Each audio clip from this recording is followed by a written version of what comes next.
me permito presentarles, me permito presentarles a la ingeniera Mariana Rodríguez Gulup, que es gerente de seguridad, salud y medio ambiente en Axalta Coating Systems en México, de la cual me permito leer su bio.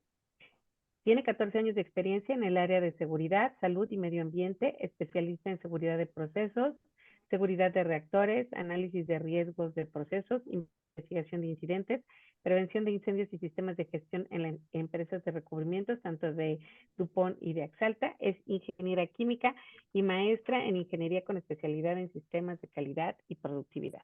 Y para mí realmente es un honor. Yo conozco el trabajo de Mariana, es realmente extraordinario. Y pues los dejo sin más con Mariana para este cierre de las pláticas de seguridad. Adelante, Mariana. Muchas gracias, Liz. Y bueno, primero comienzo con agradecerles a ustedes por la invitación para participar en esta plática. Para mí es un gusto estar aquí y bueno, pues muy contenta de poder compartir algo que me gusta, que me apasiona y pues un poco de lo que he aprendido a lo largo de estos años. Pues primero que nada, no terminamos de aprender en este mundo de seguridad y de seguridad de procesos, pero bueno, siempre es... la motivación es poder prevenir incidentes y proteger a las personas y que obviamente nosotros nos enfoquemos a la razón de ser de nuestras empresas, ¿no? Que son, en este caso, producir pintura y pues tenemos a los especialistas en cada área. Y bueno, en este caso a mí me ha tocado trabajar en el área de seguridad, aprendiendo y tratando de compartir con mis compañeros lo que vamos aprendiendo, ¿no? Entonces, bueno, pues muchas gracias. Con eso comenzamos. Y pues también comentarles que la plática de hoy es solo una introducción. Este tema es muy amplio y no podríamos cubrirlo en un espacio tan pequeño, pero bueno, mi intención es que invitarlos a que puedan investigar por su cuenta y se involucren más en este tema que es demasiado amplio y que, como les dije hace un momento, nunca terminamos de aprender.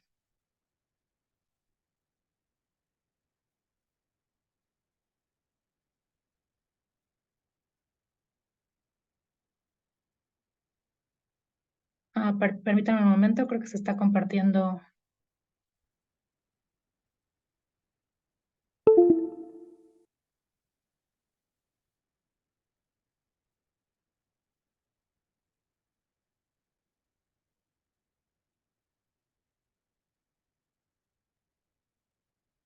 Ahora sí.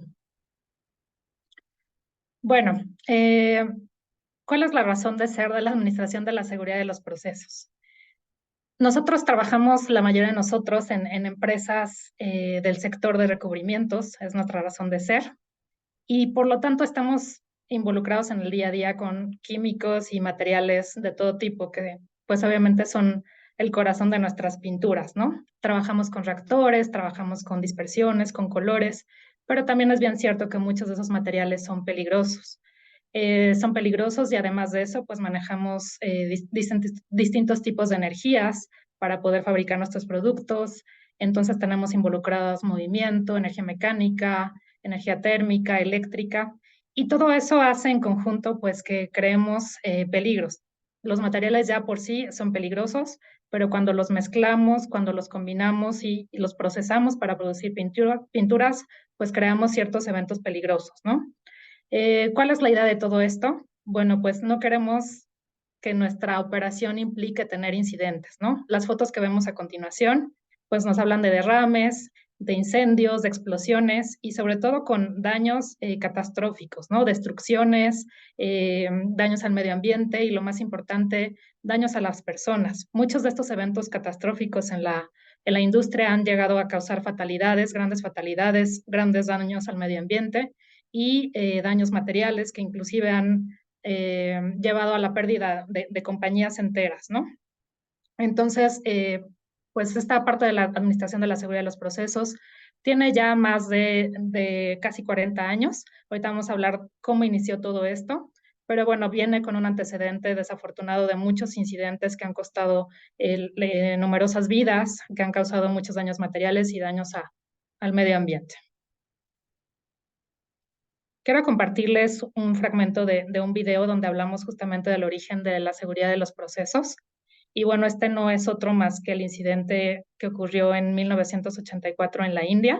Es el más famoso de la industria química y hablamos de Bhopal, ¿no? Entonces, los dejo unos minutos con este video y ahorita regresamos.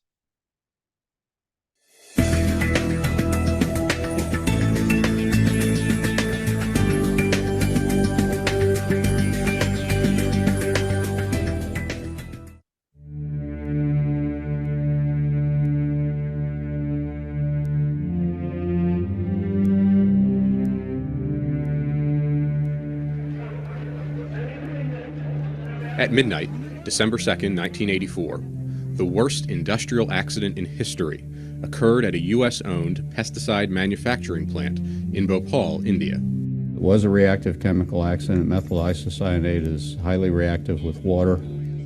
Dennis Hendershot is an industry consultant in chemical process safety and has toured the now-abandoned Bhopal accident site. Water got into the storage tank somehow. Water reacted with the methyl isocyanate, causing the release, which killed thousands of people. Thousands more died in the aftermath of Bhopal, and tens of thousands continue to suffer today. But Bhopal also brought about change. Bhopal totally changed the understanding of potential process safety hazards in the chemical industry.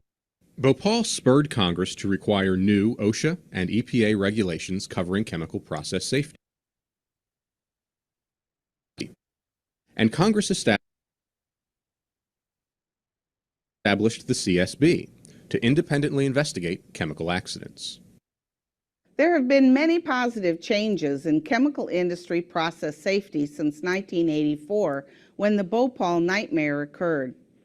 But the CSB has found that accidents involving reactive chemicals still occur all too frequently and often with tragic results. This video focuses on 4 major accidents investigated by the CSB, accidents that demonstrate what happens when reactions run out of control, resulting in fires, explosions, and toxic releases that cause death, injury, and environmental damage. Such an accident unfolded on the morning of January 31, 2006, when a vapor cloud exploded at the Synthron acrylic polymer manufacturing plant in Morganton, North Carolina. The blast killed 1 worker and injured 14 others. It destroyed the facility and damaged nearby structures. At Synthron, a seemingly minor increase in the size of a production batch led to a catastrophic explosion. It was a tragic example of what happens when process changes are not managed carefully. Synthron manufactured acrylic polymer coating additives in batches using a 1,500-gallon reactor located inside a production building. The company had produced the polymers for years without serious incident, typically using a 2-step process. In the first step, operators would partially fill the reactor with acrylic monomer and solvent, warm the vessel with steam, and then initiate and run the reaction for up to several hours. Later, in a second step, operators would gradually pump in the remaining acrylic monomer and continue the reaction until the vessel was nearly full of product. Both steps of the reaction generated heat, causing the solvent to boil. An overhead heat exchanger condensed the hot solvent vapors and sent cooler liquid back into the reactor, keeping the temperature and the reaction under control. Shortly before the accident, Synthron received an order for an acrylic product that was 12% larger than the standard batch size. Rather than fulfilling the order by making 2 smaller batches, managers decided to make a single, larger batch and to add all of the extra acrylic monomer during the first step of the process. But this was a critical mistake. Adding the extra monomer all at once more than doubled the heat released by the reaction.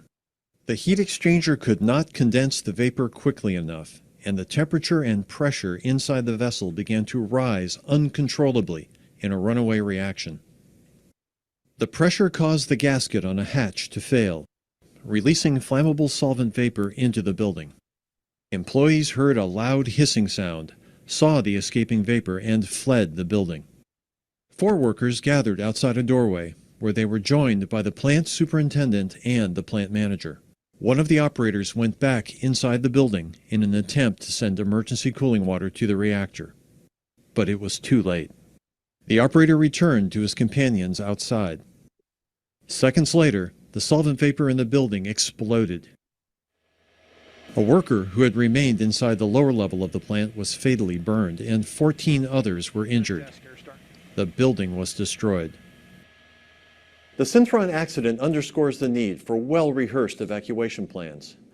Furthermore, it's critically important for companies to carefully review the effects of making even small changes to reactive process conditions. Anytime you are rearranging molecules, you have reactive chemistry, and the potential for a reactive chemicals accident is possible. Dr. Daniel Crowell is a chemical engineering professor and process safety expert. If you don't mix the raw materials properly, if you add them in the wrong order, if you add the wrong materials into your process, you will lose control of the mass. In 2002, the CSB completed a comprehensive study of reactive chemical hazards, issuing key safety recommendations to OSHA and the EPA, as well as trade and industry groups. A number of the recommendations have yet to be adopted. The report identified 167 serious accidents involving uncontrolled chemical reactions in the United States over 2 decades, causing 108 deaths and hundreds of millions of dollars in property damage. More than half involve substances not covered under current federal process safety regulations. Between 2002 and 2007, the CSB investigated 10 additional serious reactive accidents and identified many others that caused deaths, injuries, evacuations, or property damage. Just because this initial screening method says you probably don't have a clearly identifiable reaction hazard, that doesn't mean that that reaction hazard doesn't exist. And you probably need to look into your chemicals and their properties and their reactive nature a lot more thoroughly than you think you need to. Reactive incidents can occur even when plant personnel are unaware that chemical reactions are taking place. That's what happened at an Augusta, Georgia plastics manufacturing plant in 2001. On March 13, 2001, 3 maintenance workers at the BP Amoco Polymers plant were killed while they were preparing to clean out a tank that held waste plastic. BP Amoco made high-performance nylon by pumping raw materials through a heated reactor and then using an extruder to form the hot plastic into solid pellets. During the first 50 minutes of startup, plastic considered to be unusable was diverted away from the extruder to a 750-gallon waste tank. Steam and gases escaped through a vent in the waste tank, preventing any accumulation of pressure inside. The contents of the tank were allowed to cool down over a period of hours. Workers then opened the cover to remove the waste plastic. On the afternoon before the accident, operators began to start up the process. But there was a mechanical failure in the extruder. While the operators tried unsuccessfully to fix the extruder, the hot plastic continued flowing into the waste tank for an unusually long time. Supervisors eventually aborted the startup, but by then the waste tank had already overfilled with molten plastic. The excess plastic clogged the vent line and the emergency pressure relief line. With the lines and pressure gauge now sealed off, workers would have no reliable way of determining whether the tank was under pressure. As the outside of the waste tank gradually cooled, a hard plastic layer several inches thick formed around the inside surface of the tank. But closer to the center, the plastic still remained hot and molten. Unknown to workers, a slow decomposition reaction was occurring inside the molten plastic. Over a period of hours, the hot plastic molecules were breaking down, forming gas bubbles and causing a dangerous buildup of pressure. Just after 2 a.m., 12 hours after the startup attempt, 3 night shift workers approached the waste tank to clean it out. The workers began to unbolt the cover of the tank. After they had removed half the bolts, the extreme pressure blew the 1,750-pound cover off the tank with explosive force and ejected hot plastic over a wide area. the waste tank recoiled backward, breaking hot oil pipes and creating a vapor cloud which ignited 6 minutes later. 2 of the maintenance workers were killed instantly when the tank cover blew off. The third was pronounced dead on arrival at a hospital. This accident shows how even slow chemical reactions that don't produce any heat can still be hazardous. In this instance, company researchers knew that molten plastic could react to produce gas, but that information was not sufficiently incorporated in the design of the process or communicated to workers. I think that is one of the main issues.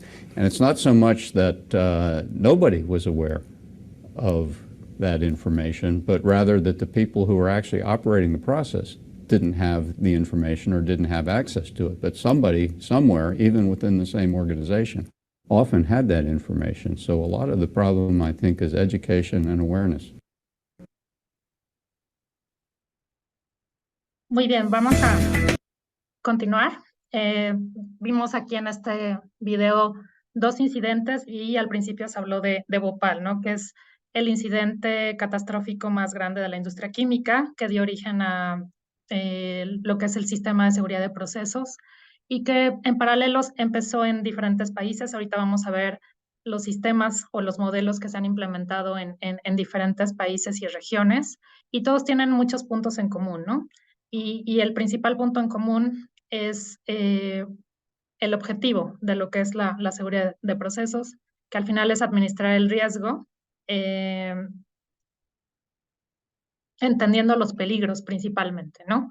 Hablando nuevamente de la industria química, no podemos empezar o pretender controlar los riesgos y disminuir los incidentes si no entendemos con qué estamos trabajando, ¿no?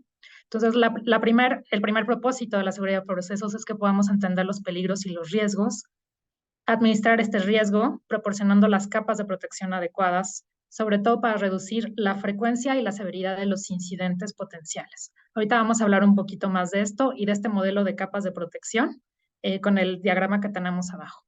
Y finalmente aprender de los incidentes cuando estos ocurran.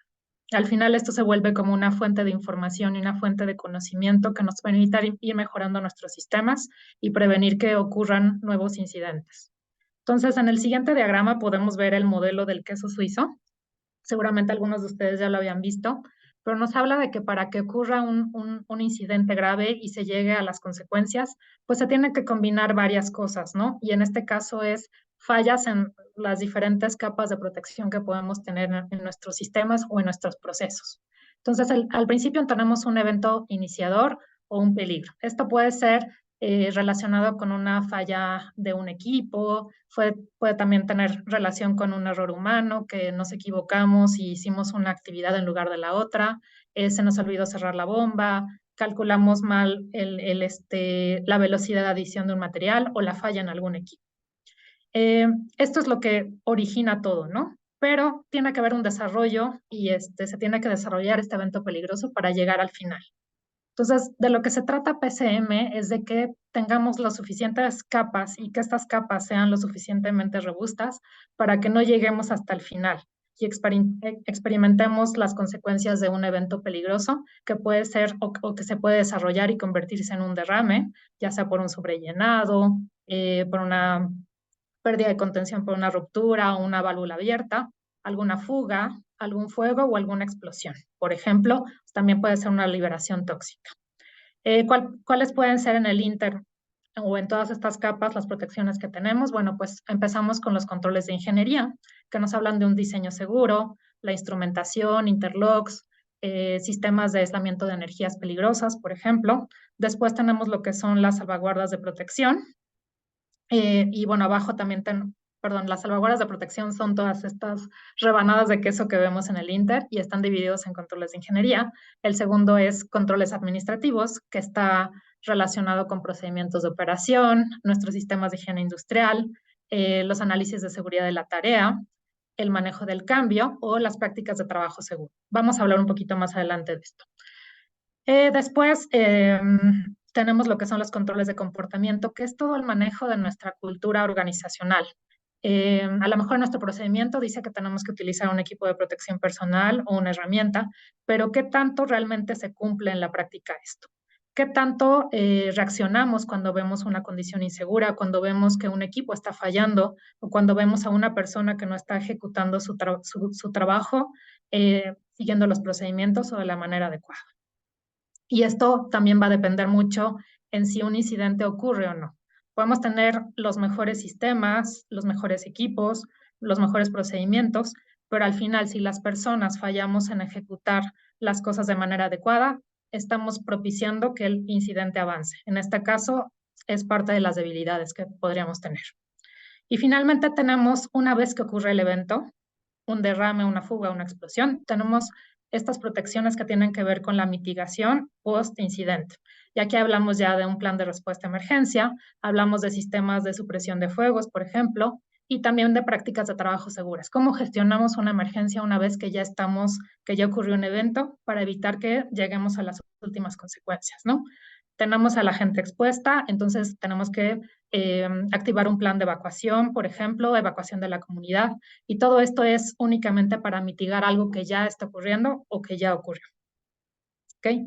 Entonces, al final, lo que nos dice este diagrama es que de un evento iniciador todavía tienen que ocurrir varias fallas o digamos que varias debilidades en nuestro modelo para que lleguemos a la última consecuencia. Y nuevamente, PCM se trata de que trabajemos en tener estas capas de protección lo suficientemente robustas y lo adecuadas para nuestros tipos de procesos y nuestros tipos de materiales.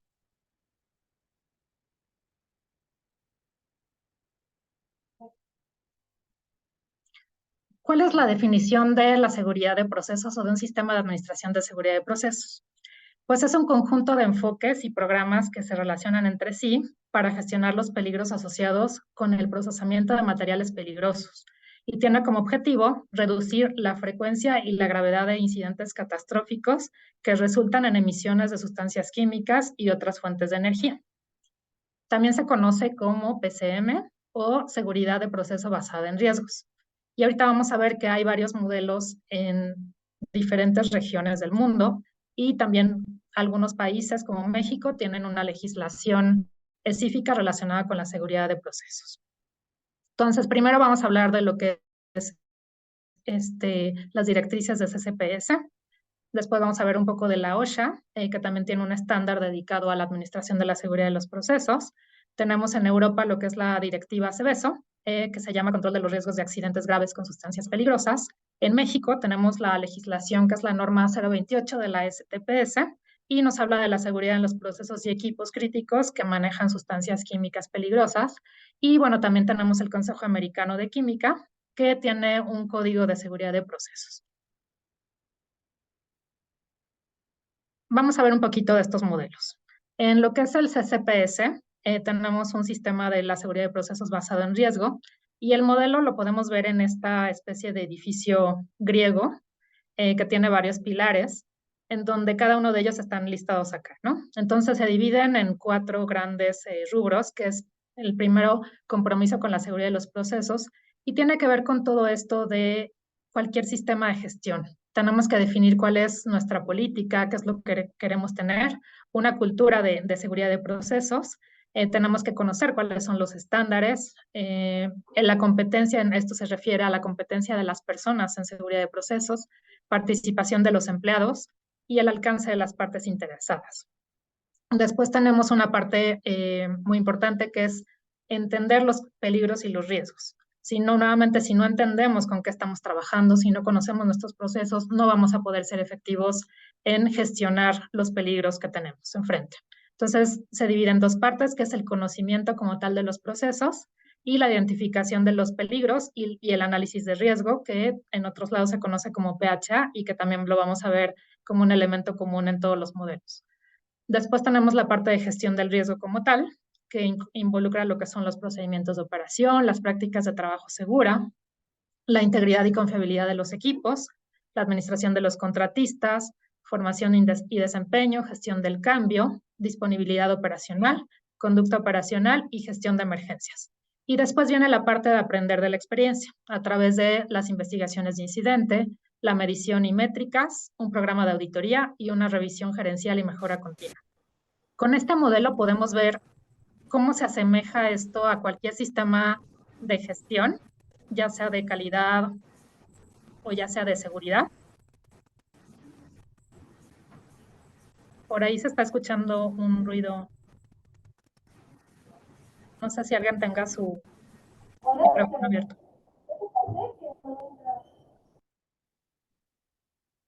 Listo, ya, quedó, gracias.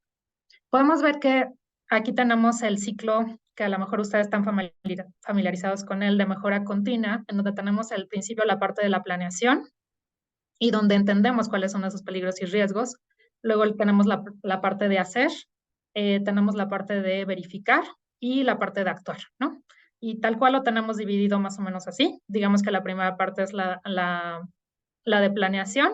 En la parte de gestión tenemos lo que es el hacer, y aprenderle la experiencia es la parte de la verificación, y el nuevo ciclo empezaría con lo que hemos aprendido a través de las revisiones que hemos tenido, de los incidentes, cómo actuamos para llegar a una mejora continua. El siguiente modelo es el de la OSHA de Estados Unidos, que también es el estándar 29 CFR 1910-119. Y aquí también volvemos a ver unos elementos en común, como es la parte de la participación de los empleados. Después hablamos de los procedimientos de operación y prácticas de trabajo seguras, investigación de incidentes, capacitación y contratistas. Fíjense aquí cómo estamos viendo que siempre que hablamos de la gente, hablamos de los empleados y de la capacitación de los empleados, pero siempre vamos a tener que tomar en cuenta a los contratistas, ¿no? La respuesta a emergencia, la gestión del cambio, información de la seguridad del proceso, análisis de peligros del proceso, integridad mecánica. Aquí viene el elemento de revisión de seguridad previa al arranque o revisiones de seguridad de prearranque, que también las conocemos en muchos lados como PCCRs, auditorías de cumplimiento y secretos comerciales. Entonces, en este modelo, si se fijan, hasta abajo tenemos la base que es el control de la documentación y el compromiso de la gerencia, como la parte base para que pueda darse este arco, ¿no?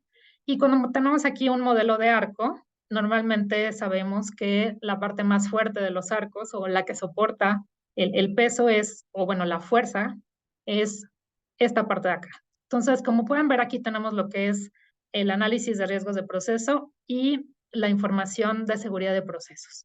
Esto también lo vamos a conocer como tecnología del proceso o conocimiento del proceso, pero son básicos para que podamos gestionar un programa adecuadamente, ¿no? Si nosotros nuevamente no conocemos nuestros procesos, nuestros peligros, las propiedades de los materiales, y no conocemos a través de un análisis de riesgo robusto qué es lo que puede llegar a pasar, no vamos a poder ser efectivos en planear nuestros procesos de una manera segura.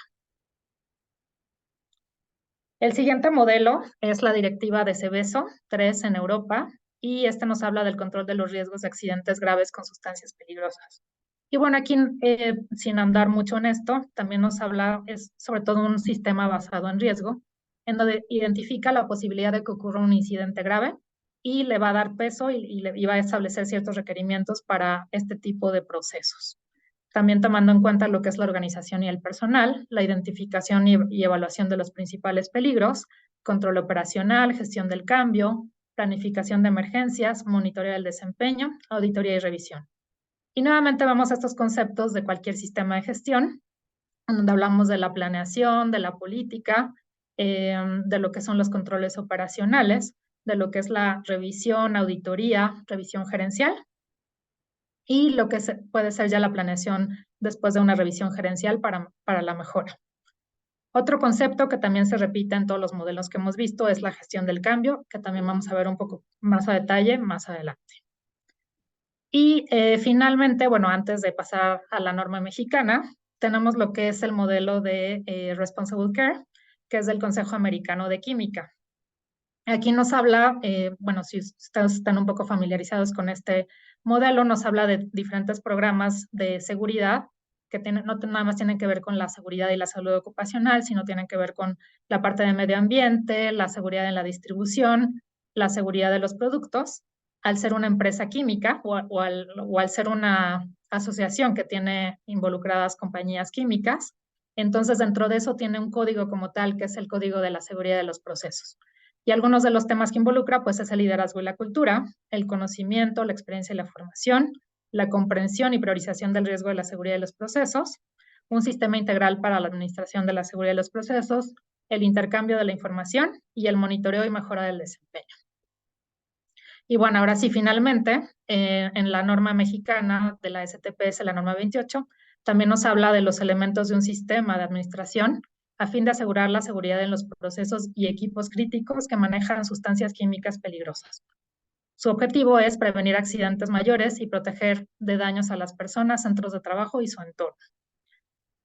Algunos de los elementos que tiene, pues es la política y el sistema de gestión, nuevamente el análisis de riesgos de proceso, procedimientos para trabajos peligrosos, administración de los riesgos de los procesos y equipos críticos, integridad mecánica, administración de los cambios, nuevamente, plan de atención a emergencias, programa de auditorías internas, investigación de accidentes, sistema de información de procesos y equipos críticos, procedimientos para contratistas, capacitación de los trabajadores, comunicación de información y procedimientos para la seguridad de prearranque, arranque, operación normal, mantenimiento, paro de emergencia y alteraciones de los equipos críticos.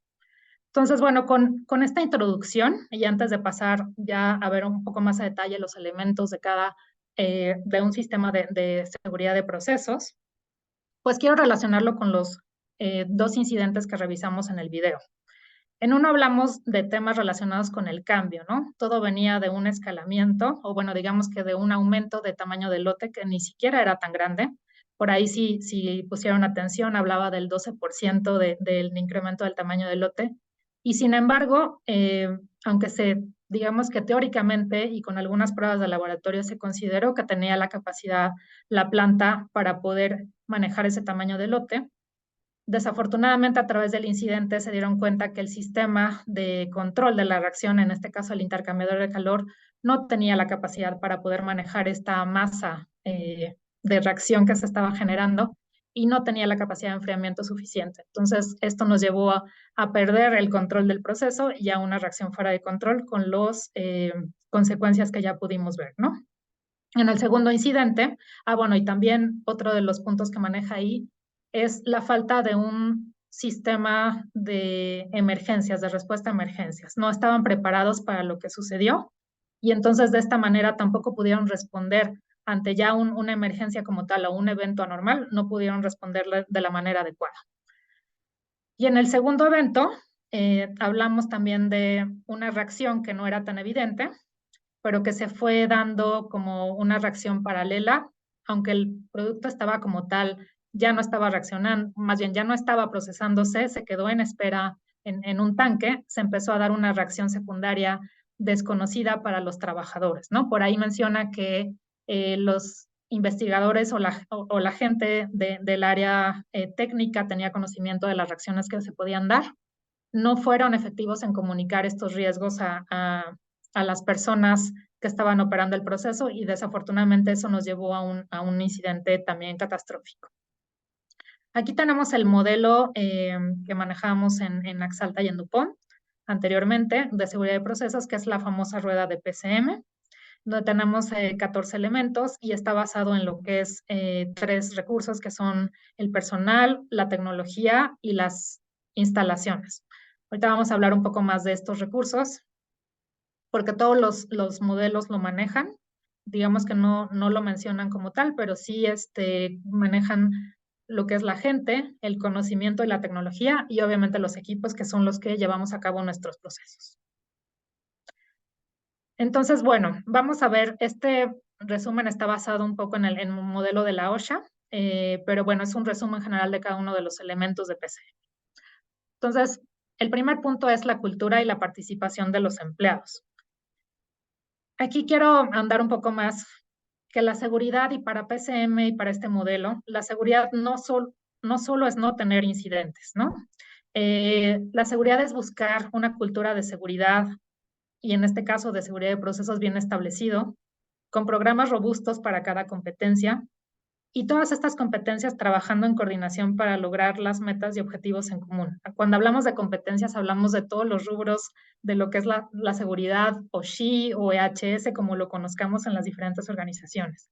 La parte ambiental, la parte de la seguridad del producto, el conocimiento como tal de los materiales con los que vamos a trabajar, la parte de security, la parte de salud ocupacional, y bueno, dentro de esto también entra lo que es la seguridad de procesos. Entonces, no es un elemento aislado, tiene que estar ligado con las otras disciplinas o las otras competencias de seguridad.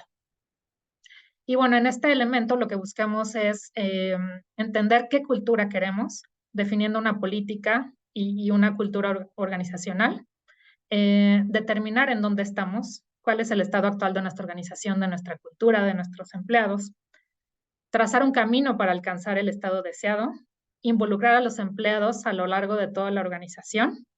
No importa si estamos hablando de los gerentes, si estamos hablando de los directores, si estamos hablando de la gente de compras, si estamos hablando de la gente técnica, de laboratorio, formuladores.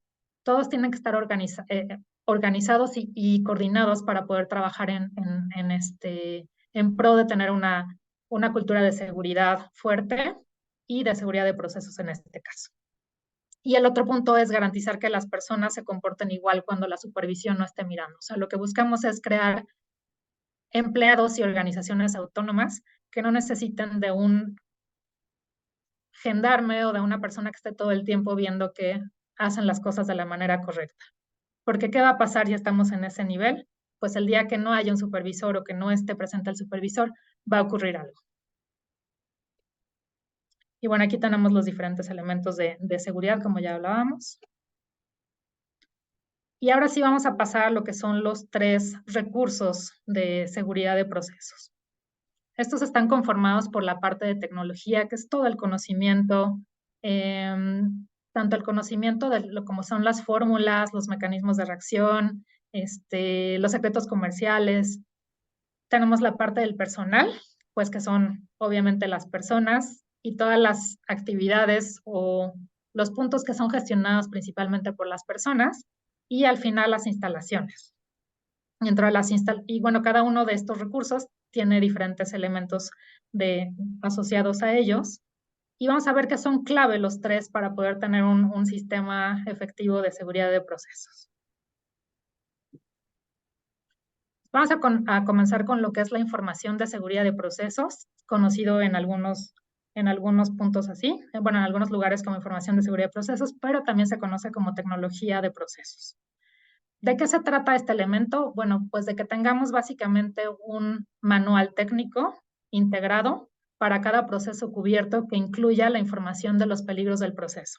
Es decir, cuáles son los materiales que voy a manejar y cuáles son los peligros asociados a esos materiales. Tienen que ver con las características inherentes a esos materiales, como pueden ser tóxicos, inflamables, reactivos, etcétera, pero también tiene que ver con la forma en la que yo los voy a mezclar o los voy a combinar o los voy a usar. No es lo mismo manejar un material a temperatura ambiente que manejarlo a 50 grados, a 100 grados, que mezclarlo con agua, que mezclarlo con aire, manejarlo a presión, etcétera. Entonces, por eso hablamos de peligros del proceso y no nada más de los materiales por sí solos.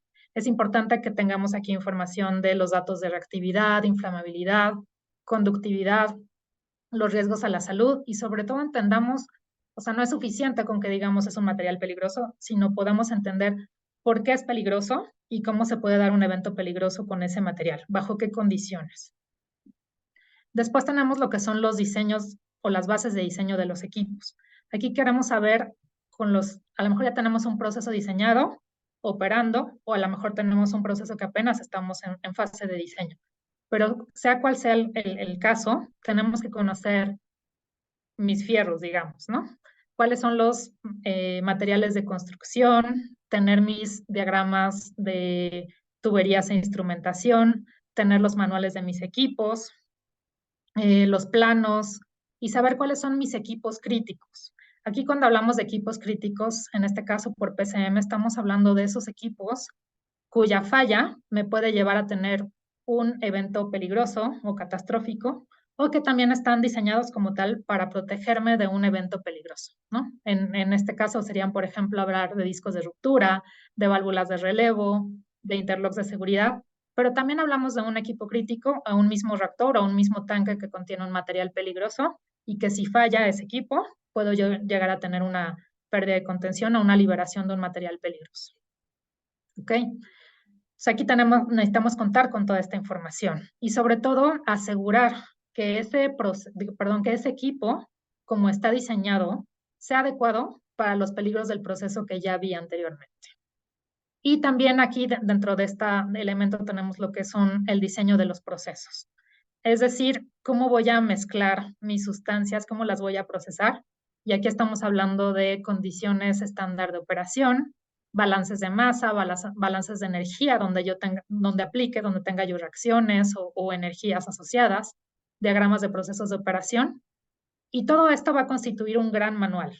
En algunos de los casos se les llama manual de tecnología, pero también lo pueden conocer como nuevamente secretos comerciales, información de procesos. Y lo importante es que esté disponible, que sea lo más completo posible y sobre todo que no se quede como un documento muerto, sino que esta información va a ser clave para alimentar a todos los demás elementos de PCM. Por eso empezamos con este elemento. Es crítico tener toda esta información documentada. En algunos casos, cuando tenemos una empresa o una planta, pues que no tiene pocos años y que ya no están las personas o ya no están los documentos originales de cómo se construye un reactor, cómo se construye un tanque, a veces va a ser necesario conseguir esta información por otros medios o pedirle a una firma de ingeniería que nos ayude a hacer un levantamiento de cómo están construidos nuestros tanques, nuestras instalaciones, pero sí es importante recopilar esta información, porque si no, después los siguientes esfuerzos no van a poder ser efectivos si esta información no es confiable y completa. El siguiente elemento se le conoce como análisis de peligros del proceso o PHA, de manera más común. Los análisis de riesgo del proceso van a utilizar la información recopilada en el elemento anterior de tecnología del proceso para poder, de una forma metódica, identificar, evaluar y controlar los peligros significativos en el proceso. ¿De qué se trata este elemento? De identificar todo lo malo que podría pasar, es decir, con todos los eventos iniciadores o los peligros que pueda haber en nuestro proceso en el día a día, ¿cuál es lo peor que puede llegar a pasar? Retomando el modelo del queso suizo, de cada evento peligroso, ¿cómo podríamos llegar a la peor consecuencia si fallaran todas las salvaguardas que tenemos en el camino? Entonces, este proceso incluye identificar esos eventos peligrosos o eventos iniciadores, desarrollarlos de una manera teórica, a ver cuál sería la peor consecuencia, comprender la frecuencia o la probabilidad de que ocurran estos eventos, identificar las salvaguardas, que son estas capas de protección, determinar el riesgo residual. En esto nos referimos a, ok, no es lo mismo tener un evento peligroso sin ninguna salvaguarda, a tener un evento peligroso que en su camino va a tener varias protecciones para evitar que lleguemos a una consecuencia. Entonces, cuando combinamos este evento inicial y con las salvaguardas, vamos a obtener un riesgo residual. Es decir, con los interlocks, con los diques, con los sistemas de emergencia que yo tenga, ¿qué posibilidad hay, aún así, de que ocurra un evento catastrófico? A esto se le conoce como el riesgo residual. Obviamente esto está relacionado con metodologías específicas, pero al final el resultado es saber si tenemos un riesgo aceptable o no. Cuando el riesgo no es aceptable, tenemos que crear recomendaciones con la idea de poder tener una operación confiable y segura. Al final esto es de lo que se trata nuestro análisis de riesgos o de peligros de proceso. Bueno, aquí hay algunas palabras con las que pueden estar más familiarizados que tienen que ver con partes de lo que es el PHA o algunas metodologías para llevarlo a cabo, pero bueno, incluye un análisis de consecuencias, incluye técnicas de evaluación de peligros como pueden ser el HACCP o como puede ser el what if o qué pasa si. Tenemos también la evaluación de las salvaguardas como pueden ser los interlocks, las válvulas de relevo, discos de ruptura, etcétera. Tenemos que considerar la parte de factores humanos, tenemos que considerar también algunos análisis cuantitativos o semicuantitativos como es el análisis de capas de protección. Pero al final los resultados del PHA y el saber si tenemos un riesgo aceptable o no, nos deben de servir para poder implementar recomendaciones si es que no estamos en un nivel de riesgo aceptable, comunicar cuáles son estos peligros y estos eventos iniciadores al personal afectado. No hay mejor manera de prevenir que ocurra un evento que decirle a las personas que están operando en el día a día cuáles son estos símbolos o estos señales de que un proceso está saliéndose fuera de control o que no está funcionando de la manera adecuada.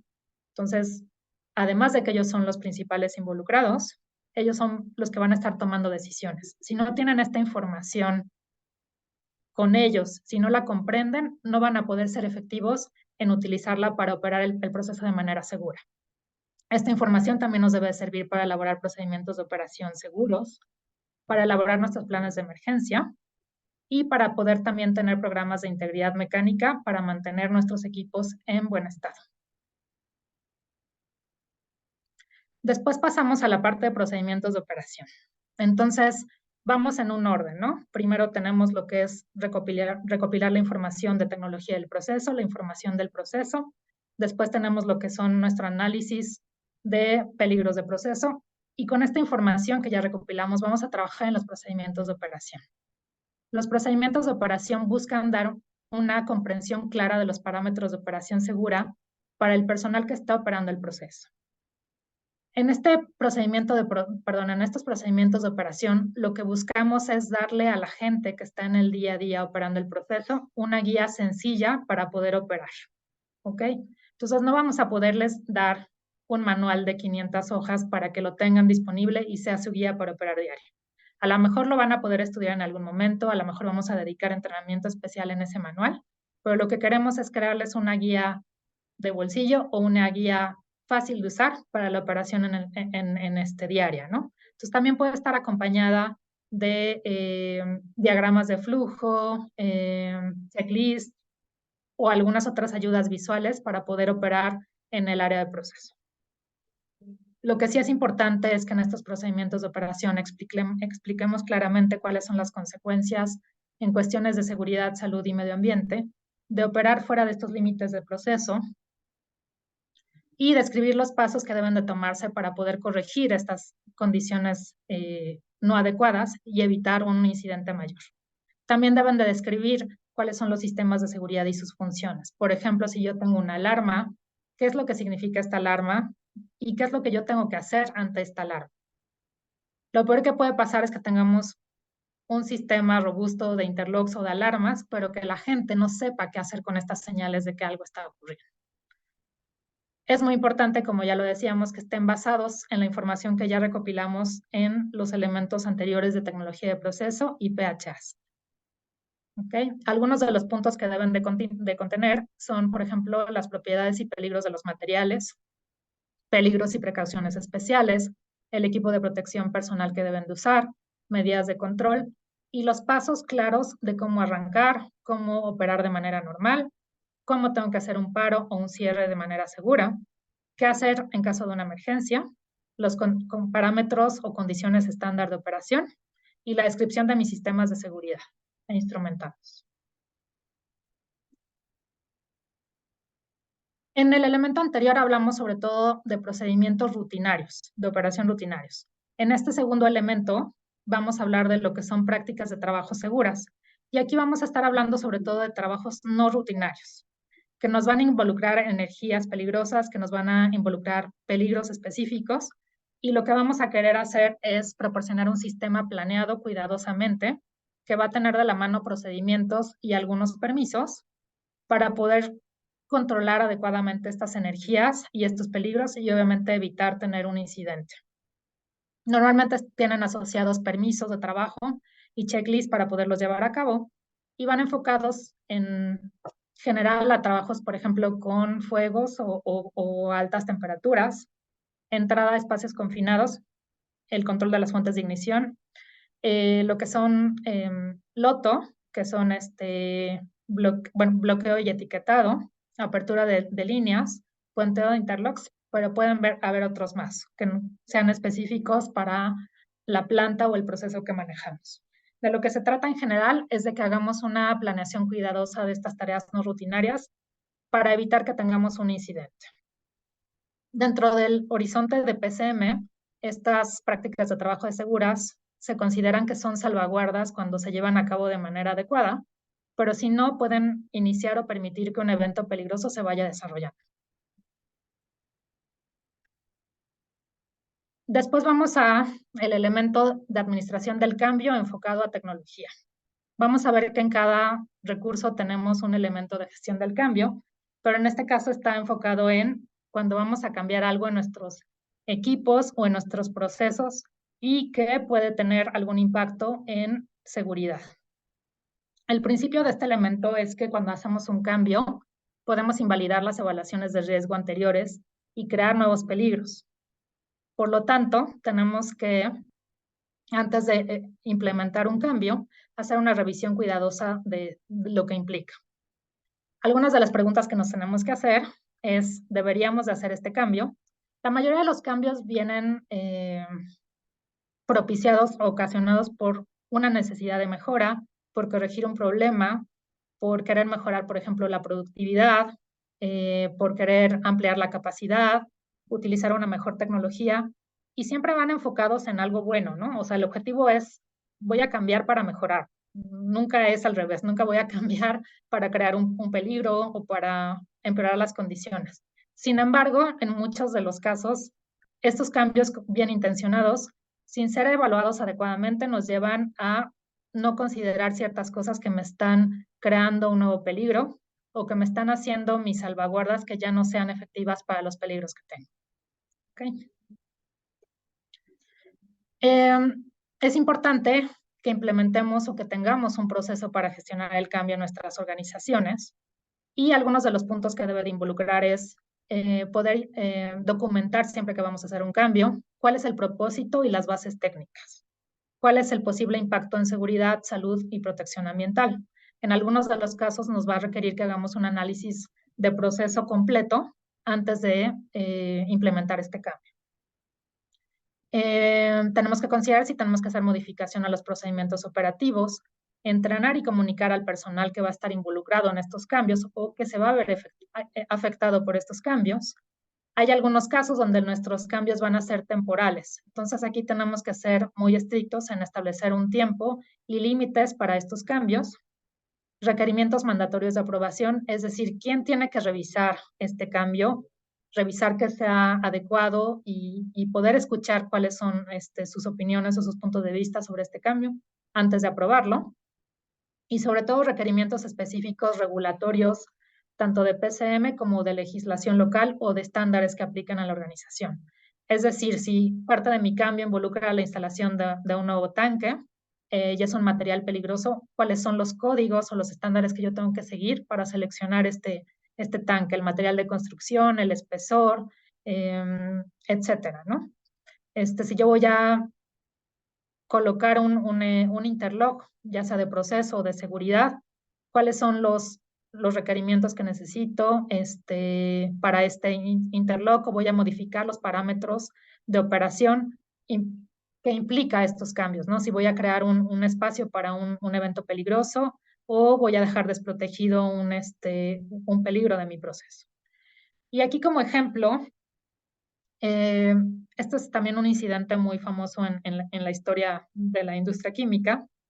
En 1974 hubo un evento en Inglaterra, en una empresa ubicada en Flixbus, y todo se vio originado por un bypass temporal en una tubería, que no se analizó de manera adecuada. ¿Qué pasó? Que este bypass ocasionó que la tubería se rompiera y por lo tanto se liberaron toneladas de ciclohexano caliente a alta presión en el transcurso de 1 minuto. Esto ocasionó una generación de una nube de vapor explosiva que al encontrar una fuente de ignición pues resultó en la muerte de 28 personas y al menos 36 heridos. Entonces, aquí es donde regresamos a ver que eventos pequeños como una pequeña fuga o en este caso la falla de una pequeña válvula o una pequeña tubería nos puede llevar a un evento tan grande. Entonces, si nos vamos a la parte de gestión del cambio, por esto no hay que ser cuidadosos cuando estamos ejecutándolos, ¿no? No siempre van a ser tan obvios estos peligros o las afectaciones que podamos ocasionar. Por eso uno de los requerimientos también importantes es que involucremos a las diferentes áreas de la organización para poder gestionar este cambio. Hablemos del área de seguridad, hablemos de la parte técnica, de la parte operativa, a lo mejor de la parte de procesos, pero todos tienen que estar involucrados y dar su voz y analizar qué es lo que puede ocasionar este cambio. Bueno, con el punto anterior terminamos con lo que es la parte de tecnología del proceso o la parte del recurso de tecnología, y nos vamos a mover a lo que es el elemento humano, que es el más importante al final de todo porque es quien ejecuta y quien tiene bajo su poder la operación de la organización, no nada más de la planta y los procesos, sino también la toma de decisiones.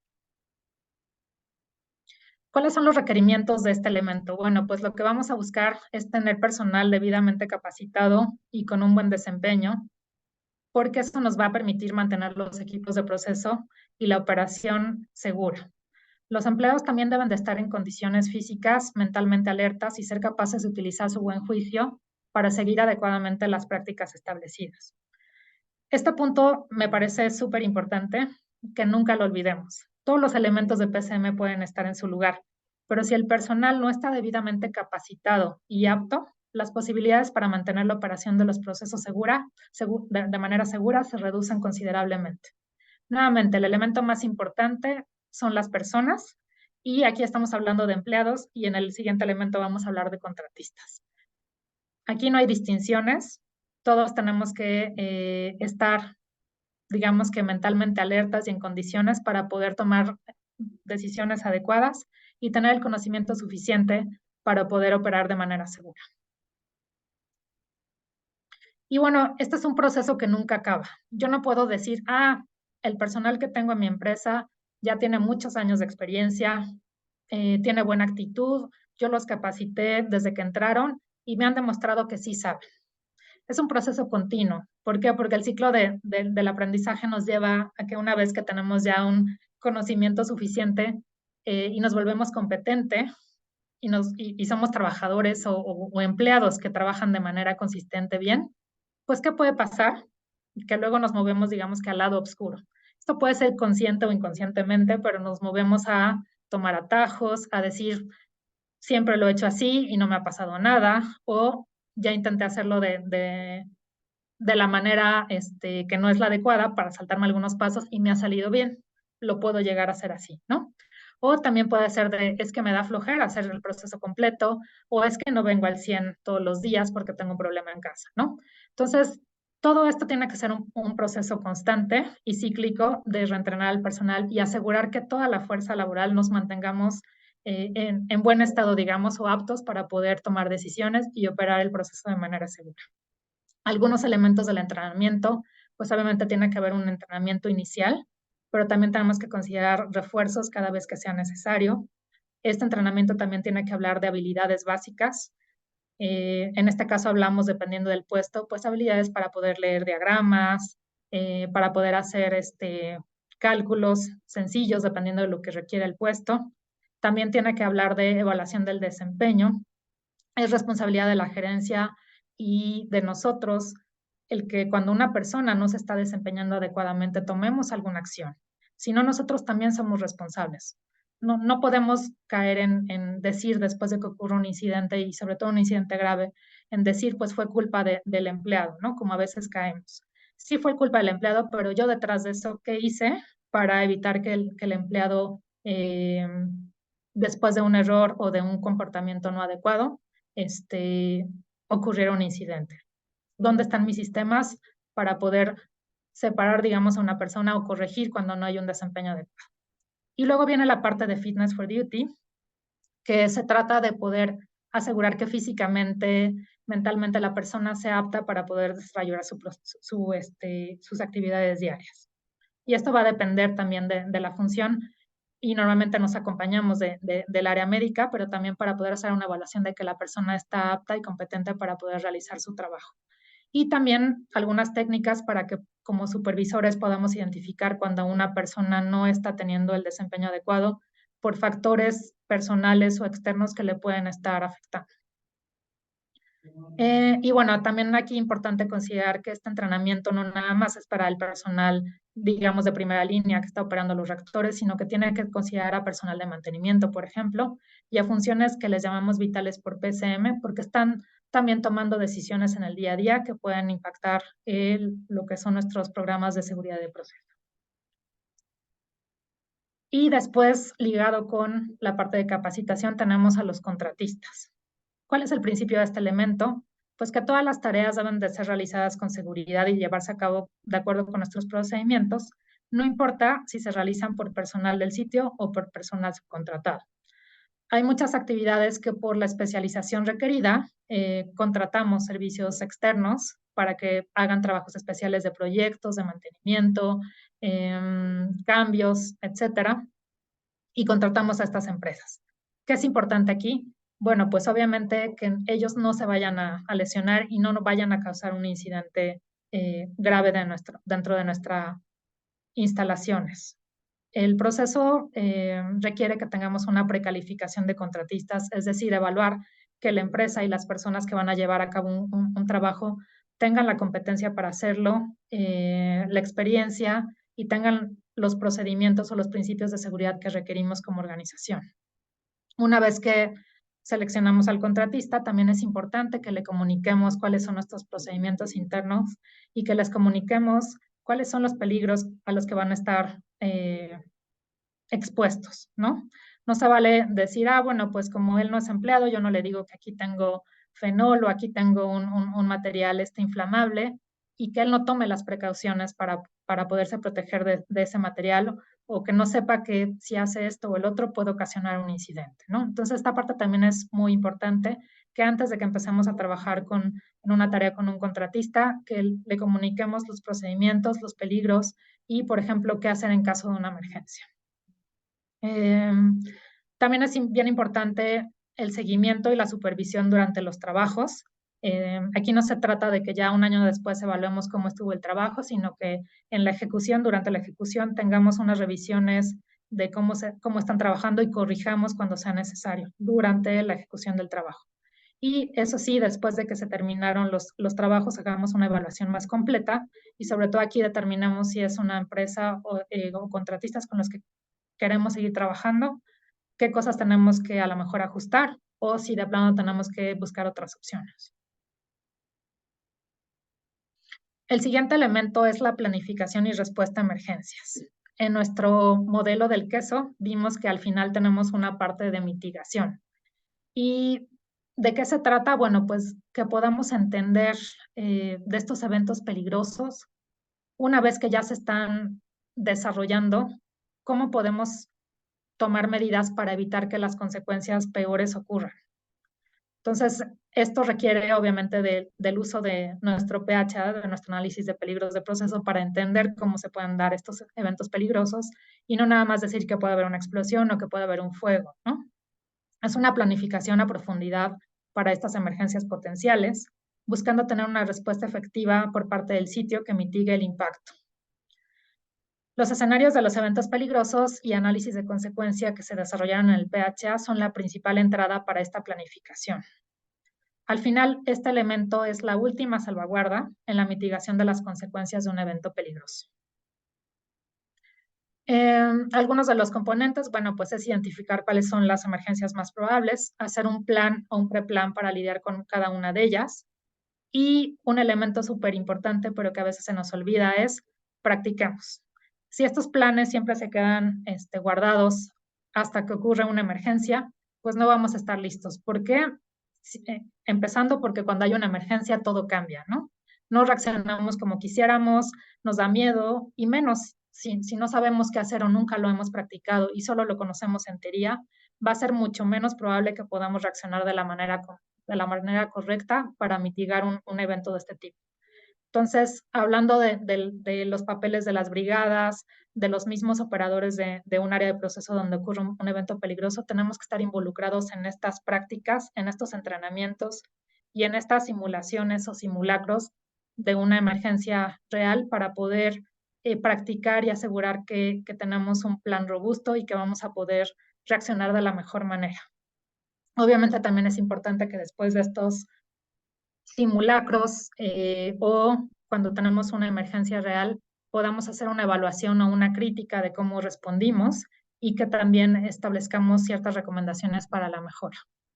Pero bueno, aquí el elemento clave es que practiquemos, que evaluemos y que sigamos practicando para que estemos listos y preparados para una emergencia de este tipo. El siguiente punto en la parte de personal, bueno, pues es la gestión del cambio. Como les decía, cada uno de los recursos tienen un elemento de gestión del cambio. Y bueno, esto creo que es más real que nunca, ¿no? Las organizaciones tenemos una dinámica mucho más grande que antes. Tenemos que ser flexibles, nos tenemos que adaptar a la situación actual. Entonces, tenemos muchos cambios organizacionales. Tenemos personas que se van, que cambian de trabajo, que cambian de puestos y la organización tiene que seguir moviéndose. La realidad es que en una empresa química esto se vuelve más crítico aún porque siempre vamos a requerir un nivel mínimo de experiencia y conocimiento para la operación del proceso.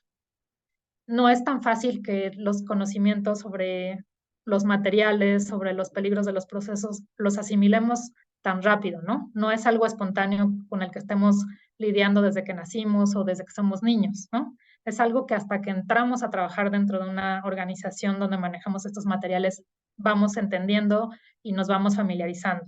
Entonces, imagínense si a nosotros nos llevó algunos años entenderlo y ser competentes en ciertas actividades y en tener la experiencia en ciertos procesos, cuando tenemos un cambio, ¿cómo nos afecta?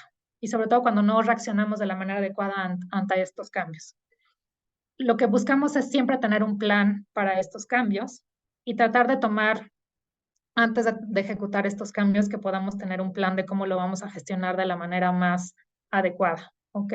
Entonces, también se busca aquí tener tanto planes de sucesión para poder cubrir vacaciones o jubilaciones o la salida de un personal clave, pero también cuando planeamos hacer un cambio organizacional, buscar cuáles son o analizar cuáles son los posibles efectos y qué es lo que yo tengo que hacer como un plan de contingencia para trabajar con los impactos de este cambio.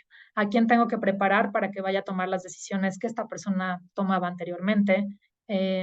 Las actividades que se quedaron pendientes, ¿quién las va a ejecutar? Todo esto tiene que estar involucrado en un programa de gestión del cambio. Y obviamente aquí requerimos la participación pues, de otras áreas, como puede ser el área de recursos humanos, el área de gerencia, que a veces toma más bien que es quien principalmente toma las decisiones sobre los cambios organizacionales, pero también va a haber otros cambios que se den porque un empleado simplemente decide renunciar, ¿no? O porque quiere tomar una oportunidad dentro de la misma compañía en otra área. Entonces, buscamos evaluar estos impactos, buscamos tener un plan de respaldo y en la mayor, si es posible, hacerlo antes de que ocurra el cambio. Y el siguiente elemento en esta parte de personal es la investigación de incidentes, que también en otros modelos se conoce como aprender de la experiencia o aprender de los incidentes. Y el principio de esto es muy sencillo. Los incidentes graves e incidentes potenciales van a repetirse a menos que identifiquemos y corrijamos los factores clave. ¿Ok? Esta es una muy buena fuente de información de la que se va nutriendo nuestro sistema de seguridad de procesos, porque hay cosas que vamos aprendiendo que antes no sabíamos y que debemos de ir incorporando en nuestros procesos, en nuestros equipos, para poderlos hacer más robustos y que trabajen de manera más segura. Cuando tenemos un incidente hay que hacer una investigación robusta y profunda, no nada más de los incidentes que tuvieron consecuencias, sino también de los incidentes potenciales para poder mejorar el desempeño en seguridad. Los reportes y comunicación de estos reportes contribuyen a la comprensión de los escenarios de eventos peligrosos y para poder evaluar la disponibilidad y la confiabilidad de la salvaguardia.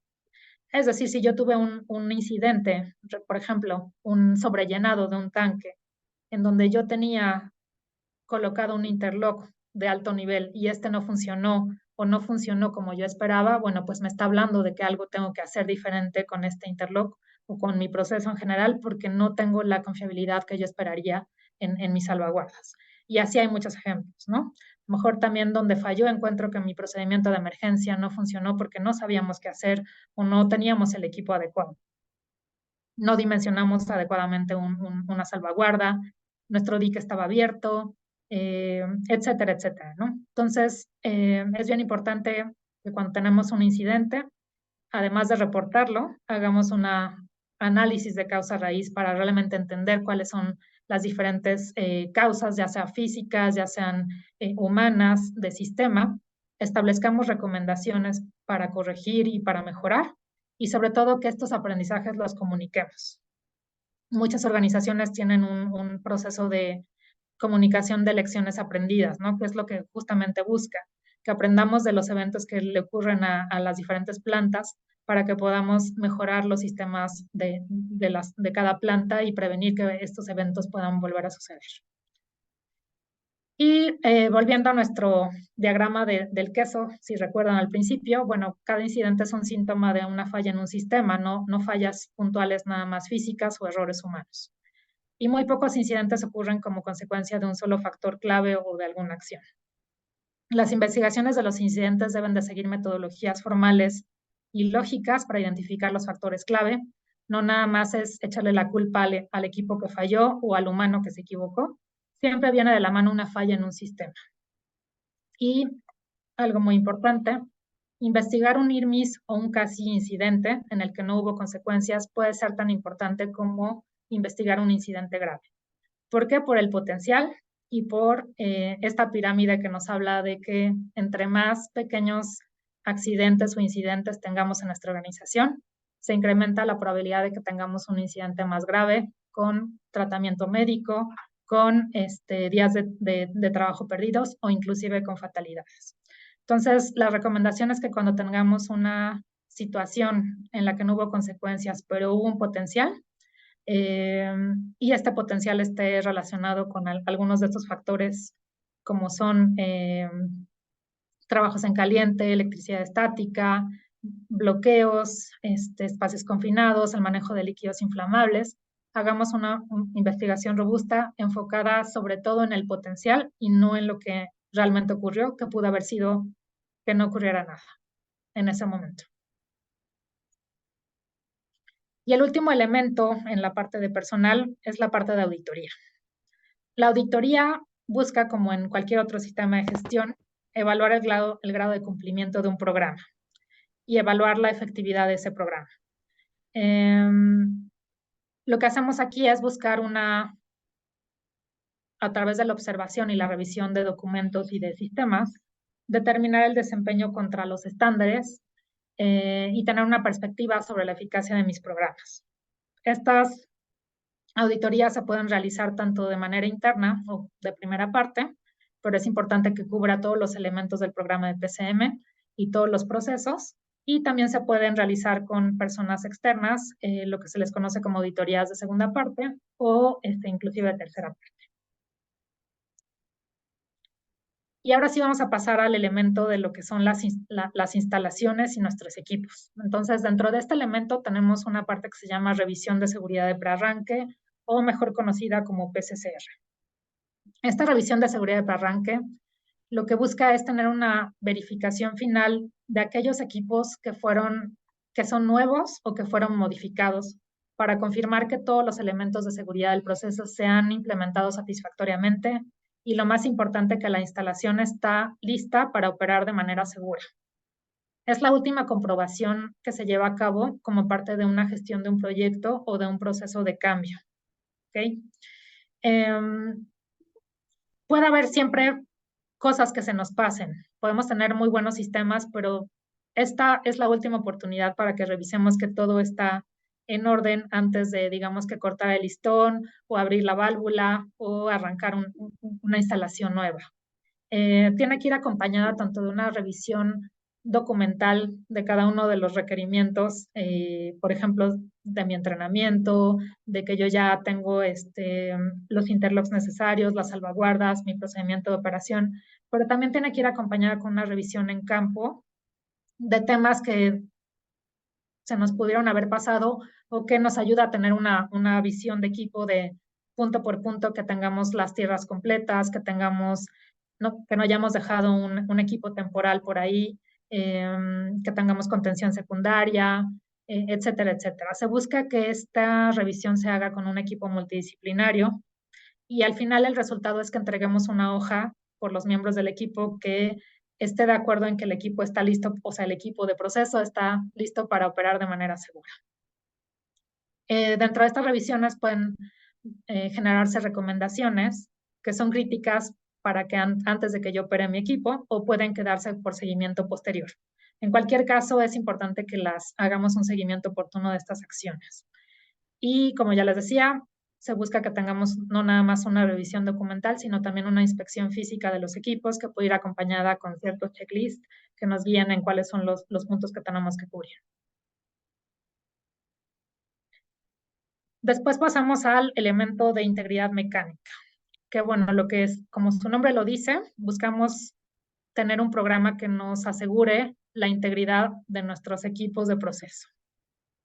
Estos equipos de proceso sobre todo van enfocados a aquellos equipos críticos por PCM, que como platicamos hace un momento, son aquellos que pueden contener materiales peligrosos y cuya falla puede ocasionarme un evento peligroso, un derrame, una liberación de material tóxico, etc. El programa de integridad mecánica busca cubrir todo el ciclo de vida desde la instalación inicial hasta que termina la vida útil de una instalación o de un equipo. Es importante considerar pues, que las fallas en equipos y componentes pueden contribuir o ser los eventos iniciadores de eventos peligrosos. Y en la mayoría de los casos es así, ¿no? O sea, puede ser que lo que ocasionó una liberación de un material tóxico fue la pérdida de integridad de un tanque o de una tubería que empezó con una pequeña fuguita y que es capaz de ocasionar un gran evento. Por ejemplo, también una chispa que puede venir a lo mejor teníamos un equipo que tenía que ser clasificado o a prueba de explosión por el área donde se manejaban atmósferas inflamables. Y ahí fallamos en hacer una revisión de este equipo o simplemente se les zafó un tornillo, por ejemplo. Entonces, la pérdida de integridad de este equipo me puede ocasionar un evento peligroso. Y bueno, también este elemento es crítico para el mantenimiento de la eficacia de los equipos e instrumentos de seguridad o críticos por PCM. Es decir, yo también dentro de este programa tengo que considerar equipos como son mis diques, mis válvulas de relevo, válvulas de seguridad, interlocks de seguridad, y si yo no los estoy revisando, probando, calibrando de manera adecuada, pues es posible que en el momento que yo los requiera utilizar, no estén ahí disponibles para funcionar. Algunos de los componentes de mi programa de integridad mecánica deben de ser los procedimientos de mantenimiento, procedimientos de control de calidad, esto para piezas críticas, refacciones, programas de mantenimiento preventivo, programas de inspecciones y pruebas, ingeniería de confiabilidad, el entrenamiento al personal de mantenimiento, así como hablamos del personal en general de operación, bueno, pues aquí también hablamos en concreto del personal de mantenimiento, tanto para que cuando ellos ejecuten alguna actividad no se expongan o no se lesionen, como para que se lleven a cabo estas actividades de mantenimiento de forma efectiva. Y bueno, con esto terminamos todo lo que son los elementos en general de un sistema de seguridad de procesos, pero quiero cerrar con un resumen de cuáles son los peligros más comunes en los que nos enfrentamos en nuestra industria, ¿no? Entonces, los materiales con los que convivimos día a día, ¿cuáles son estas características peligrosas? Bueno, pues estamos hablando de flamabilidad, combustibilidad, reactividad, corrosividad, toxicidad y obviamente otros peligros asociados a las energías que manejamos, ¿no? Como puede ser energía térmica, presión, volumen, energía vacío, energía mecánica, energía eléctrica, energía electrostática o estática. ¿Okay? Entonces, ¿cuál es el comienzo de poder crear o implementar un programa efectivo de seguridad de los procesos? Pues todo empieza por entender en dónde estoy jugando, o bueno, cuáles son los materiales que están a mi alrededor y cuáles son los peligros asociados a esos materiales. Y esto no tenemos que irnos a una planta enorme de cientos de trabajadores y muchos equipos. Empieza desde un proceso sencillo. Si yo no entiendo los materiales con los que estoy conviviendo y la actividad que voy a ejecutar, qué peligros asociados tengo, no voy a poder ser efectivo en prevenir que haya un incidente.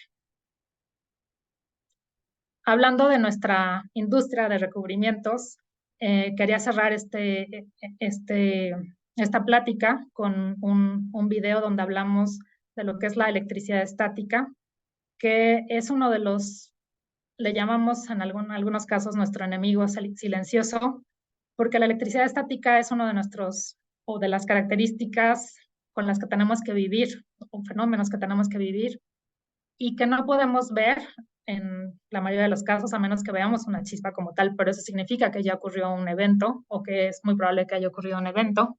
No la podemos escuchar, sentir, tocar, ¿no? Entonces, por eso le llamamos el enemigo silencioso, y sin embargo es la causa más común de incendios en la industria de recubrimientos. Entonces, quiero cerrar con este video, que nos habla de un evento muy relevante que ocurrió en esta empresa que se llama Barton Solvents, y que tiene que ver con cómo un pequeño evento en el que no se consideró lo que podía pasar, llevó a un incidente nuevamente catastrófico con la explosión de varios tanques de almacenamiento de materiales inflamables. Entonces, permítame un momento.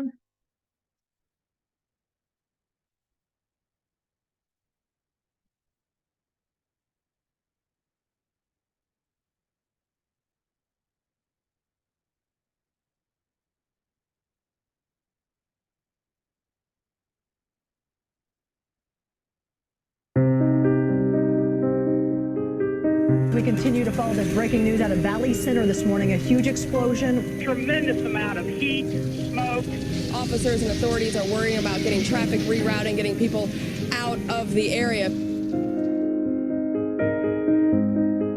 On July 17, 2007, at about 9 a.m., an explosion in a flammable solvent storage tank at the Barton Solvents facility rocked the town of Valley Center, Kansas, about 15 miles north of Wichita. This is no longer a safe area. They're requesting that you evacuate. After the explosion, the fire spread, igniting the contents of other storage vessels and eventually destroying the entire tank farm. The CSB issued a case study on the accident. Our goal is to help companies understand the hazards associated with the kinds of flammable liquids that were stored and transferred at Barton Solvents. At Barton, several factors combined to produce the initial explosion.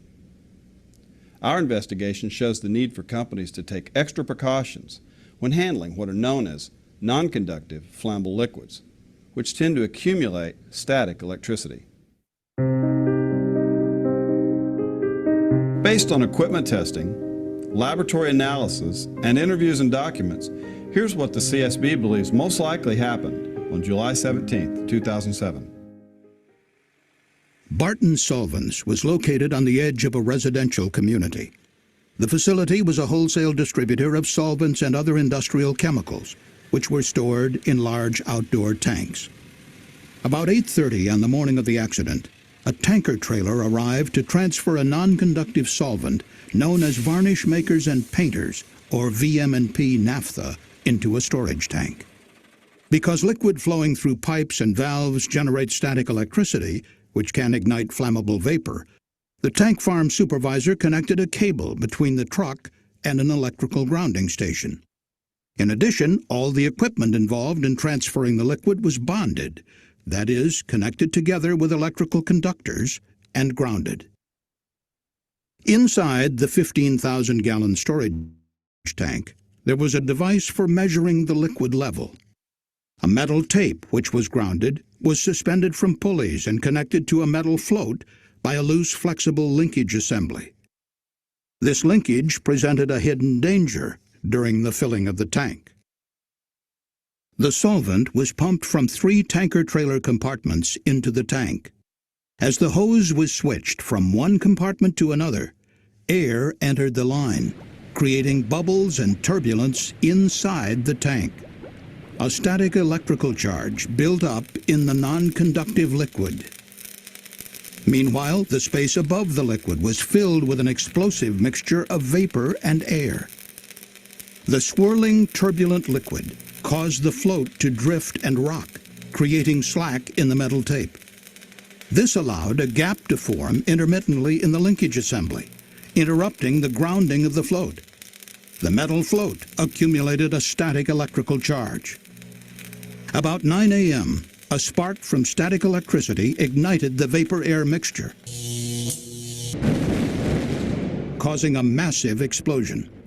The blast sent the storage tank rocketing into the air. 2 more tanks quickly ruptured and released their contents into the rapidly expanding fire. As the fire raged inside the tank farm, other tanks burst and ignited, launching heavy steel tank lids 10 to 12 feet in diameter into the air. 20,000 gallons of flammable liquid were released into the spill containment area. Valves, pipes, and other heavy steel objects were hurled off-site and into the adjoining community. 1 tank lid struck a mobile home about 300 feet away. A pressure valve hit a neighboring business 400 feet away. 6,000 residents were evacuated. 11 residents and 1 firefighter required medical treatment.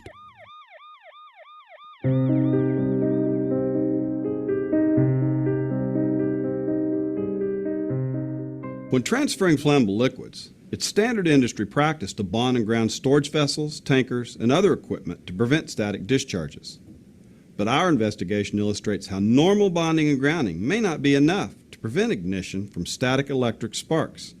Our investigation found several conditions likely increased the accumulation of static electricity inside the storage tank at Barton. The CSB concluded that repeated starting and stopping of the pump, air in the transfer piping, and the likely presence of water and sediment in the tank all contributed to rapid static charge accumulation. Because VM&P naphtha is a poor conductor of electricity, the static charge accumulated faster than it could dissipate, even though the tank itself was grounded. A lot of common flammable liquids are particularly susceptible to ignition by static sparks. At normal temperatures inside a storage tank, they can produce the optimal amount of vapor to fuel an explosion. That's not so with gasoline, which is highly volatile and usually produces a vapor-air mixture that is too rich to ignite inside storage tanks. But the CSB noted that less volatile liquids, like VM&P naphtha, hexane, heptane, toluene, xylene, and benzene, form vapor-air mixtures that are within the flammable range and can ignite readily. Because most material safety data sheets do not communicate all the hazards of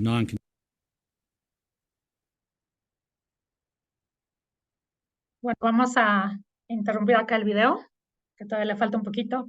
Pero bueno, este es el video con el que quería cerrar, porque nos habla de un tema muy relevante para nosotros como industria de recubrimientos.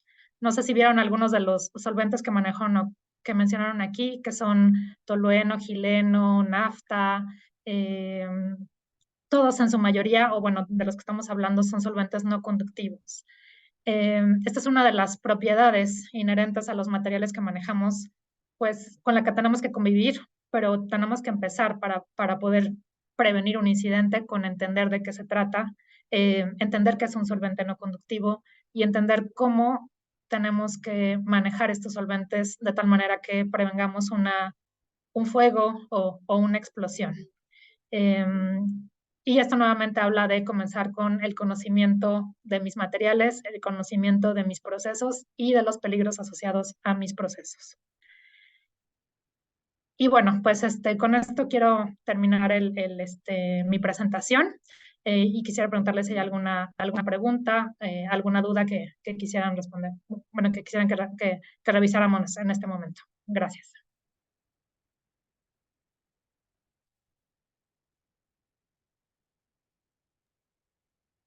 Mariana, muchas gracias. Me voy a permitir leer una pregunta que tenemos ya por ahí en el chat. Rubén Peña nos pregunta, ¿el estudio ambiental MIA-ERA y su PPA son requerimientos diferentes a la norma 028 STPS o son complementarios? Es muy buena pregunta. Digamos que es un equivalente, que de hecho en la misma norma está mencionado como un un equivalente. Yo puedo tener un estudio de riesgo ambiental y este es válido para cumplir con el requerimiento de la norma 28. Y bueno, en este caso el análisis o el estudio de riesgo ambiental es obligatorio para ciertas actividades y ciertas cantidades de materiales peligrosos que están contenidos en un listado y si superamos ciertos umbrales. Entonces digamos que son cosas diferentes, pero con el estudio de riesgo ambiental podemos cubrir este requerimiento de PCM de la norma 28. Es válido, de hecho está mencionado en la norma 28. Lo que es la manifestación de impacto ambiental es otra cosa diferente, es otro requerimiento, pero en este caso el estudio de riesgo ambiental y su posterior PPA, que es otro requerimiento adicional, digamos que son parte o nos ayudarían a cumplir con los requerimientos de la norma 28. Bien, perfecto. ¿Alguien tiene alguna otra pregunta? Vamos a resolver un par de preguntas más. Si alguien tiene alguna pregunta, por favor escriban en el chat.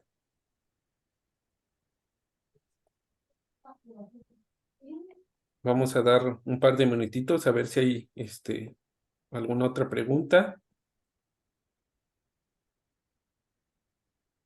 Bueno, si no hay ninguna pregunta por el momento, me gustaría darle la palabra a nuestro presidente de la ANAFPID, el ingeniero Marcelo Herrera, que también es de Axalta, quien nos va a dirigir unas palabras. Bueno, pues gracias, Liz. Muy buenas tardes a todos. Mil gracias por haberse conectado a esta plática. Vi que llegamos a tener 141 participantes, lo cual es definitivamente un excelente indicativo de la importancia y sobre todo el nivel de interés que hay en este tipo de situaciones. Como ustedes bien saben, en épocas muy recientes hemos tenido 2 o 3 incidentes muy lamentables donde definitivamente las plantas se fueron completamente hasta los cimientos y entonces lo que hay que asegurar en un negocio pues tan riesgoso por el tipo de materias primas y procesos que manejamos, pues estar todos completamente enterados. Aquí lo que compartió Mariana pues fueron más de 200 años de experiencia que viene pues desde las épocas de DuPont y ahora Axalta. Entonces la verdad sí hay un cúmulo de información ahí importantísimo y espero que haya sido de gran utilidad. Yo definitivamente aprovecho también para dar las gracias al equipo del Instituto Mexicano de Técnicos en Pinturas y Tintas por todo el esfuerzo que han hecho a lo largo de este año y sobre todo traer este tipo de pláticas que son complementarias a todo lo que normalmente hemos venido haciendo, que tienen todo que ver con materias primas, pero estas pláticas por lo visto, han despertado tal interés que evidentemente seguiremos con la tendencia de estar combinando pláticas muy técnicas con pláticas de seguridad y otro tipo de pláticas que también son de interés para la empresa como un todo. ¿De acuerdo? Pues mil gracias, felicidades Liz, mil gracias Mariana por toda la plática que nos hiciste favor de compartir y espero que todos tengan una muy buena tarde. Aprovecho también para desearles unas excelentes fiestas y sobre todo que el 2024 venga con un nuevo gobierno, ¿verdad? Primero, para empezar, y sobre todo que traiga mucha prosperidad y éxito para todos ustedes. Gracias, Marcelo. Creo que no hay ninguna pregunta por lo que he estado leyendo. Realmente por solo allá. Felicitaciones. ¿Ah, sí? ¿Hay alguna otra? Sí, por allá había una que acabo de leer sobre los KPIs asociados a PCM. Sí, justo, si quieres, te formulo la pregunta, Mariana. Nos preguntan, ¿cuáles son los KPIs preventivos asociados al PCM? Sí, buena pregunta. Pues digo, pueden ser variables dependiendo de la empresa, pero algunos generales que podríamos considerar obviamente pues es los incidentes, también basados en su gravedad y en su tipo, y también los NIRMISES, o sea, nuevamente no nos esperemos hasta que ocurra un incidente o nos sintamos seguros porque no hemos tenido un incidente grave en los últimos 10 años. Entonces, también tendremos que tomar en cuenta lo que son nuestros NIRMISES o estos casi incidentes que podemos tener. Otro tiene que ver con la gestión de mis recomendaciones, ¿no? Las recomendaciones o acciones preventivas que pueden venir de auditorías, de incidentes, de análisis de riesgos de proceso, de cambios de tecnología. Todas esas recomendaciones que son relacionadas con un riesgo identificado o un riesgo presente también es un buen indicador para hablarnos de nuestro desempeño. Otro indicador puede ser qué tanto cumplimos con nuestros análisis de riesgos de procesos, ¿no? Normalmente estos análisis de riesgos de procesos se deben de realizar cada 5 años para los que son las revisiones cíclicas de estos análisis de riesgos de procesos, entonces también un seguimiento a el cumplimiento de estos programas. Otro más puede ser relacionado con nuestros programas de mantenimiento de equipo crítico por PCM, cómo estamos con estos programas preventivos. Vamos a tener un programa anual que nos hable de estas rutinas que tenemos que ejecutar. Entonces, ¿cómo vamos contra estos programas? Algunos otros indicadores pueden tener que ver con entrenamientos, cómo vamos con nuestro programa de entrenamiento, cómo vamos con nuestros números de cambios ejecutados al año y las recomendaciones asociadas con eso. Por ejemplo, también hablando de nuestro programa de simulacros, ¿no? Se busca que haya un programa anual de simulacros. Entonces, bueno, ¿cómo vamos contra este programa y las recomendaciones que se deriven de ellos? ¿Cuál es el nivel de cumplimiento? En general, estos son algunos de los KPIs que recomendaría que pudieran implementar las empresas.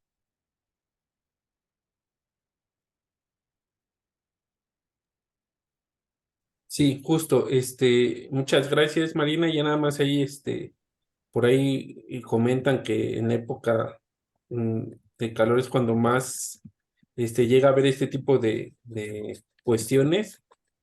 En la época seca de riesgo se descarga los riesgos por descargas estáticas incrementan y fuera de eso, pues solamente tenemos, felicitaciones para ti, Mariana, y nos vamos a permitir compartir contigo un pequeño reconocimiento. Eli, si quieres, si gustas, nos puedes apoyar aquí.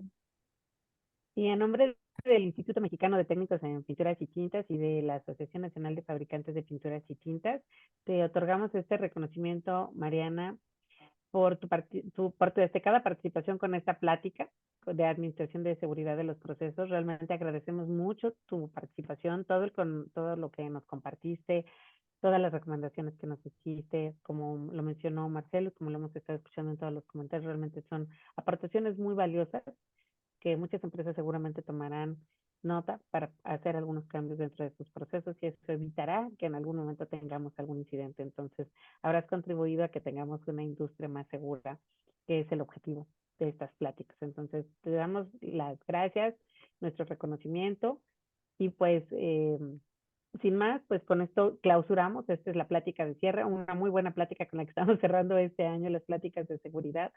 Como mencionó Marcelo, vamos a seguir con esta iniciativa y esperamos que sigamos teniendo este tipo de pláticas de alto contenido y de grandes aportaciones para la industria. Mariana, muchísimas gracias y pues a nombre de todos los que están aquí, mi reconocimiento por tu excelente participación en esta sesión. Muchas gracias a ustedes. Gracias. Un gusto participar. Muchas gracias, Mariana. Y para el resto que se conectó, pues con esto estamos cerrando. Se les agradece todo su interés durante el año y pues el instituto seguirá buscando aportar y contribuir dentro de la industria de la mejor manera. Y pues de la misma manera con esto cerramos y mis mejores deseos para ustedes, para sus empresas y para sus familias. Excelente tarde a todos.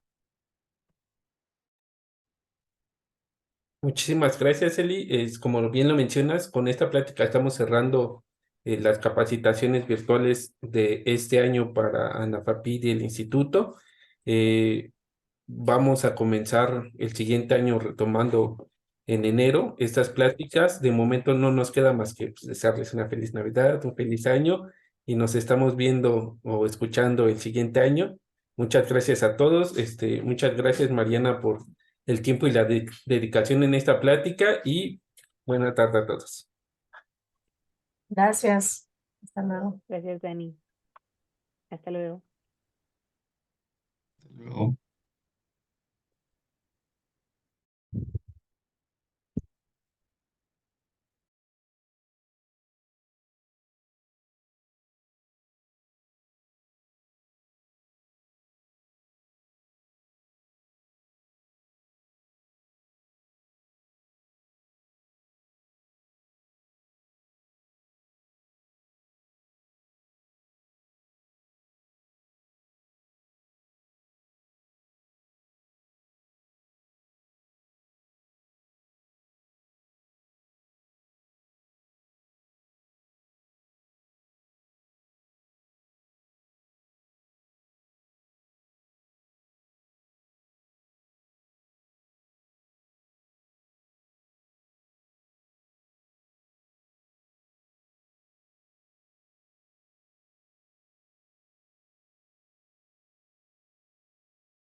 Mariana, muchas gracias. Vamos a concluir con la transmisión. Sí, sí, perfecto. Estaba aquí leyendo los mensajes. Creo que por ahí falta una pregunta, pero si quieres lo revisamos. Ok, perfecto. Sí, nos Gracias. ponemos en contacto contigo. Muchas gracias. Buena tarde. Cuídate. Bye. Bye.